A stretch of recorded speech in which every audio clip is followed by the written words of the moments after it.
नमस्कार। आज हम जो लोक देवी जीण माता है इसके बारे में चर्चा करेंगे। तो आज का जो हमारा टॉपिक है वो है जीण माता। देखो, जीण माता का जन्म की बात करें तो इनका जो जन्म था वो घांगू गांव में हुआ था। किस गांव में इनका जन्म हुआ था? घांगू गांव में जन्म हुआ था। और ये गांव कहां पर पड़ता था? चूरू में। तो जीण माता का जो जन्म था वो किस गांव में हुआ था? घांगू गांव, चूरू में हुआ था। और जीण माता का जो बचपन का नाम था वो था जीवनबाई। इनके बचपन का नाम क्या था? बचपन का नाम जीवनबाई था। इनका बचपन का नाम क्या था? जीवनबाई था। इनके अलावा देखो, ये भी प्रश्न आ चुका है कि जो जीण माता है इसका दूसरा नाम क्या था? तो जीण माता का दूसरा नाम था जयंती बाई। ये याद रखना, एग्जाम में ये प्रश्न बन चुका है कि जीण माता का दूसरा नाम,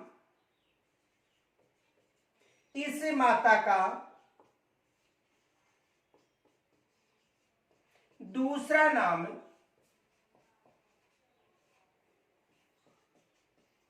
जयंती बाई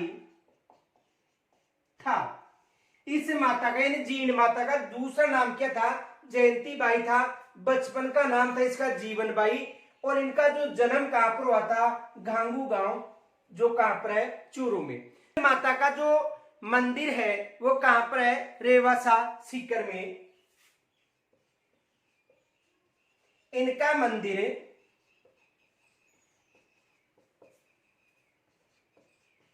रेवासा गांव कहां पर है? सीकर में।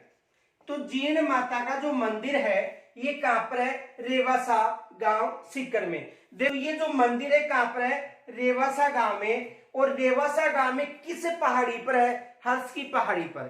तो देखो, ये याद रखना, फैक्ट नोट, यह मंदिर हर्ष की पहाड़ी पर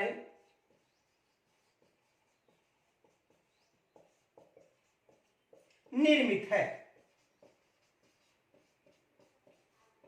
किस पहाड़ी पर निर्मित है? हर्ष की पहाड़ी पर निर्मित है। और जो हर्ष की पहाड़ी है उसमें ये माता का जो मंदिर निर्मित है वह स्थान उत्तर, दक्षिण और पश्चिम तीनों दिशाओं से घिरा हुआ है पहाड़ी श्रृंखला से। और पूरब की तरफ है वो पहाड़ी श्रृंखला नहीं है। तो ये मंदिर किस पहाड़ी श्रृंखला पर है? हर्ष की जो पहाड़ी है यहाँ पर स्थित है। देखो, यदि आपको हर्षनाथ की पहाड़ी पूछी जाती है तो हर्षनाथ की पहाड़ी आपको अलवर में बताना है। हर्ष की पहाड़ी कहां पर है? सीकर में। लेकिन यदि हर्षनाथ की पहाड़ी पूछी जाती है तो आपको कहां पर बताना है? हर्षनाथ की पहाड़ी। तो हर्षनाथ की पहाड़ी कहां पर है? अलवर में। लेकिन हर्ष की पहाड़ी पूछे तो हर्ष की पहाड़ी कहां पर है? सीकर में। और हर्षनाथ की पहाड़ी कहां पर है? अलवर में। ये याद रखना। तो ये मंदिर किस पहाड़ी पर है? हर्ष की पहाड़ी पर है। और हर्ष की पहाड़ी तीन तरफ से घिरी हुई है। किस तरफ से? एक तो उत्तर दिशा याद रखनी है, एक दक्षिण दिशा याद रखनी है और एक पश्चिम दिशा। यानी इस पर्वतमाला का जो मुख है वो किस तरफ खुला हुआ है? पूरब दिशा की तरफ खुला हुआ है। तो देखो, इसका जन्म घांगू गांव चूरू में हुआ था। बचपन का नाम था जीवनबाई। ये भी याद रखना, बचपन का नाम क्या था? जीवनबाई। और ये एग्जाम में प्रश्न आ चुका है कि जीण माता का दूसरा नाम क्या था? जयंती बाई था। इसका दूसरा नाम क्या था? जयंती बाई था। और इसका जो मुख्य मंदिर है जो किस गांव में? रेवासा गांव, सीकर में है। और ये जो मंदिर है किस पहाड़ी श्रृंखला पर निर्मित है? हर्ष की पहाड़ी पर यह निर्मित है। और हर्षनाथ की पहाड़ी पूछी तो आपको कहां पर बताना है? अलवर में बताना। कहां पर? अलवर में। और इस माता का जो मेला है वो नवरात्रों में लगता है। देखो, जो जीण माता और कन्नी माता, दोनों माताओं को याद रखना। जीण माता व कन्नी माता, दोनों माताओं के जो मेले हैं वर्ष में 2 बार आयोजित होते हैं। एक चैत्र माह के नवरात्रा और एक आश्विन माह के नवरात्रा। मेला देखो चैत्र व आश्विन माह के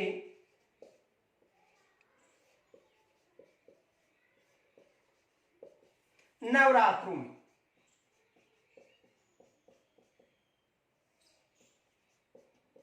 तो माता का मेला कब आयोजित होता है? चैत्र व आश्विन माह के नवरात्रों में माता का मेला आयोजित होता है। इस मंदिर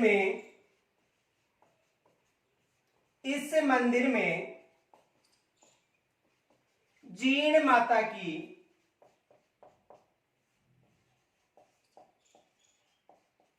अष्टभुजे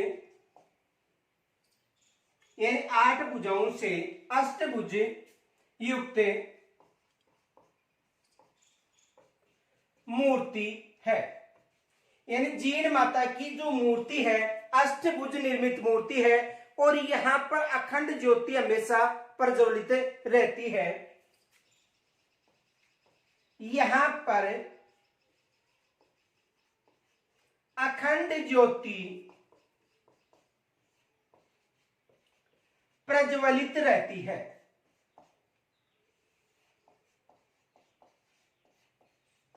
देखो या इस अखंड ज्योति की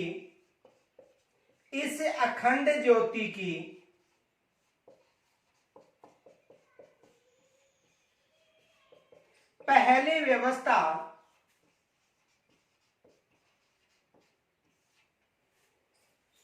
अजमेर के चौहान वंश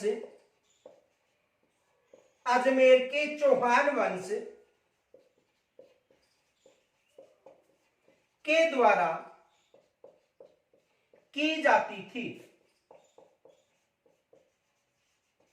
बाद में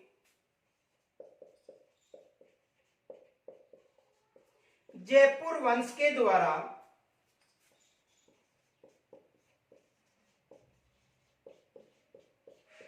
की गई थी। देखो जो माता है इसके मंदिर में जो अष्टभुज माता की जो मूर्ति निर्मित है, इस मूर्ति में जो अखंड ज्योति की व्यवस्था थी ये पहले अजमेर का जो चौहान वंश था उसके द्वारा की जाती थी। उसके बाद में जो जयपुर में जो कछवा वंश है उस वंश के द्वारा इस माता की जो अखंड ज्योति है इसकी व्यवस्था की जाती है। इनके अलावा देखो ये जो माता है इसकी पूजा अर्चना में मलमास का कोई प्रभाव नहीं पड़ता, ये विशेष याद रखना। यह एकमात्र ऐसी देवी है जिसकी पूजा अर्चना में किसी भी मलमास का प्रभाव नहीं पड़ता है। तो देखो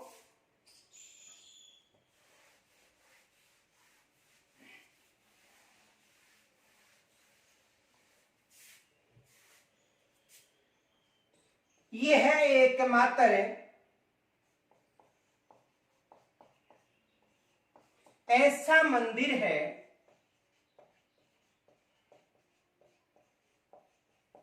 जहां पर माता की पूजा अर्चना में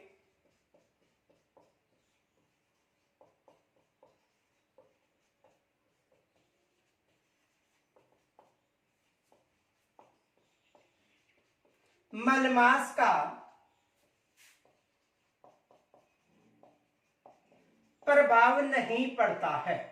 यानी यह एकमात्र ऐसी देवी है जिसकी पूजा अर्चना में जो मलमास हो गया या सूतक हो गया, जैसे मान लो सूर्य ग्रहण हो गया या चंद्र ग्रहण हो गया या अन्य कोई भी जो कारण है जिससे मलमास का प्रभाव पड़ता है, तो उसमें यानी इस माता की पूजा अर्चना में यानी आरती में मलमास का कोई प्रभाव नहीं पड़ता है।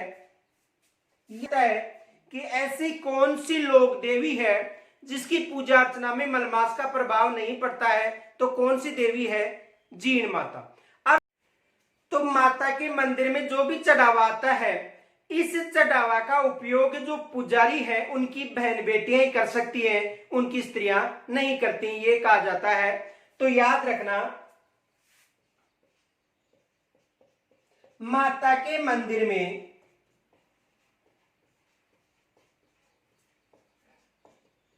जो चढ़ावा आता है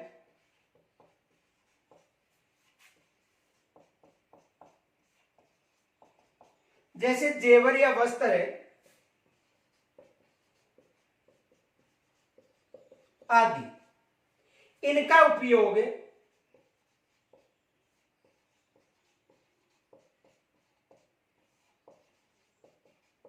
पुजारियों की बहन बेटियां ही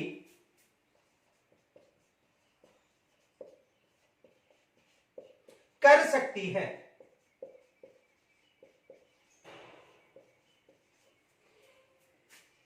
इनकी स्त्रियां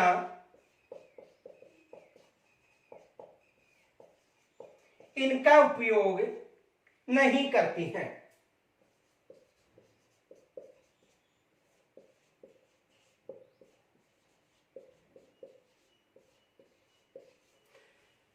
तो जो मंदिर में जो चढ़ावा आता है, इसके बारे में ये कहा जाता है कि इनके चढ़ावा का जो उपयोग है वो बहन बेटी कर सकती हैं, इनकी जो स्त्रियां हैं ये इनका उपयोग नहीं करती हैं।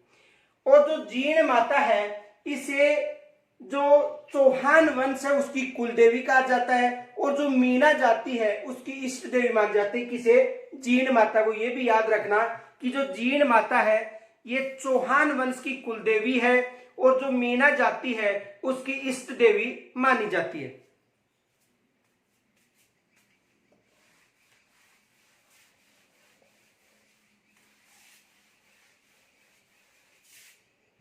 जीण माता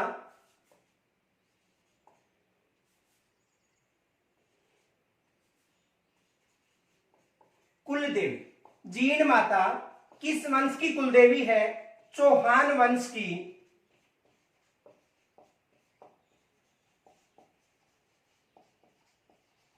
कुल देवी है। यानी जो जीण माता है किस वंश की कुल देवी मानी जाती है? चौहान वंश की कुल देवी मानी जाती है। और यदि इष्ट देवी है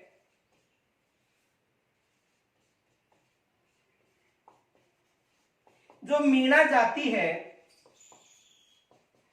इसकी इष्ट देवी मानी जाती है। किसे कहा जाता है? इष्ट देवी। मीणा जाति की इष्ट देवी है, और जो चौहान वंश है उसकी कुल देवी है कौन? जीण माता। जीण माता है, इस माता को मधुमक्खियों की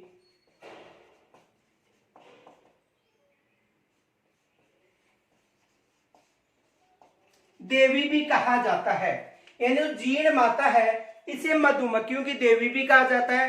तो देखो ये याद रखना, कुल देवी चौहान वंश की ये कुल देवी है, इष्ट देवी मीणा जातियों की इष्ट देवी है, और इस माता को मधुमक्खियों की कुल देवी के नाम से भी जाना जाता है। और राजस्थान लोक साहित्य में जीण माता का जो गीत है सबसे लंबा माना जाता है। यानी राजस्थान जो साहित्य है इसमें जो जीण माता है इसका जो लोक गीत है ये सबसे लंबा माना जाता है। देखो याद रखना, यदि लोक देवियों में सबसे लंबी गाथा पूछे लोक देवियों में तो जीण माता बताना है, और यदि लोक देवताओं में कोई गाथा पूछे लंबी तो देवनारायण जी की बतानी है। और यदि लोक देवी व लोक देवता ने पूछा जाए और सबसे बड़ी गाथा पूछे तो नानी बाई का मायरा बताना है।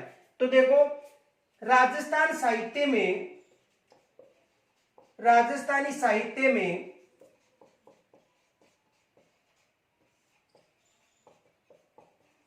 जीण माता की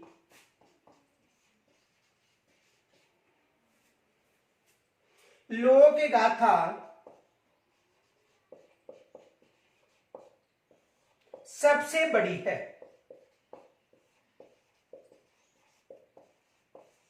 राजस्थानी साहित्य में जो जीण माता है इसकी जो लोक गाथा है ये सबसे बड़ी मानी जाती है। और यदि आपको लोक देवताओं की बात करें तो देवनारायण जी बताना है, और यदि लोक देवता और जो लोक देवी की चर्चा न हो और ये पूछा जाए कि सबसे बड़ी गाथा किसकी है तो याद रखना जो नानी बाई का मायरा है ये सबसे बड़ा माना जाता है। तो राजस्थानी साहित्य में जीण माता की जो लोक गाथा है ये सबसे बड़ी गाथा मानी जाती है, ये याद रखना। और इस गाथा को जो कनफटे जोगी हैं ये सारंगी व डमरू जो डमरू है इसके माध्यम से इसका वाचन करते हैं, गाते हैं। तो देखो कनफटे जोगी इस गाथा को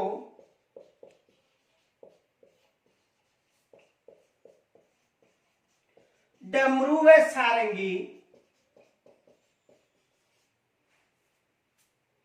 के माध्यम से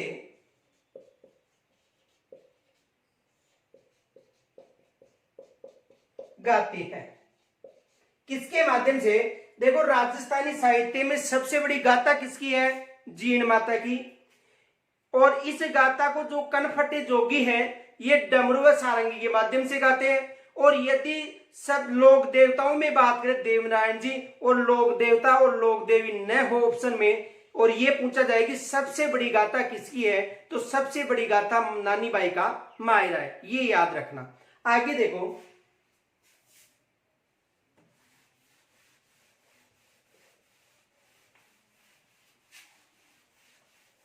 देखो जीण माता के पास में ही बंवरथला या भरमरथला स्थान है। किसके पास में? जीण माता के पास में। तो जो जीण माता है वहां पर जब औरंगजेब की सेना ने आक्रमण किया था उस समय मधुमक्खी ने उन पर आक्रमण किया था। और जो आक्रमण किया था वो स्थान वर्तमान में किस नाम से जाना जाता है? भरमरथला या भरमरथला के नाम से जाना जाता है। जीण माता का जो मंदिर है इसका जो निर्माण था पृथ्वीराज चौहान प्रथम के शासन काल में जो राजा हटड़ था उन्होंने करवाया था। इस माता के मंदिर का निर्माण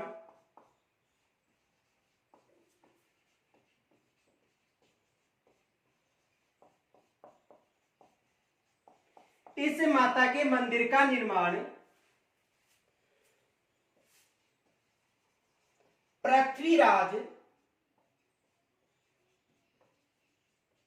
चौहान प्रथम के शासन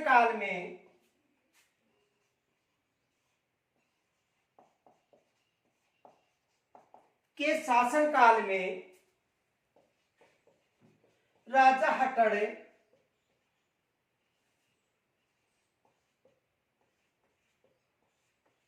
ने करवाया था। कब करवाया था? 1064 ईस्वी में। यानी जो जीण माता है इसका जो मंदिर है पृथ्वीराज चौहान प्रथम, याद रखना, पृथ्वीराज चौहान प्रथम के शासन काल में जो राजा हटड़ था उन्होंने इस माता के मंदिर का निर्माण करवाया था। किस माता का? जीण माता के मंदिर का निर्माण। अब तक आपको यदि कोई समस्या हो तो मुझे कमेंट्स के द्वारा जरूर बताना। कल नई देवी के साथ फिर मिलेंगे, तब तक के लिए नमस्कार।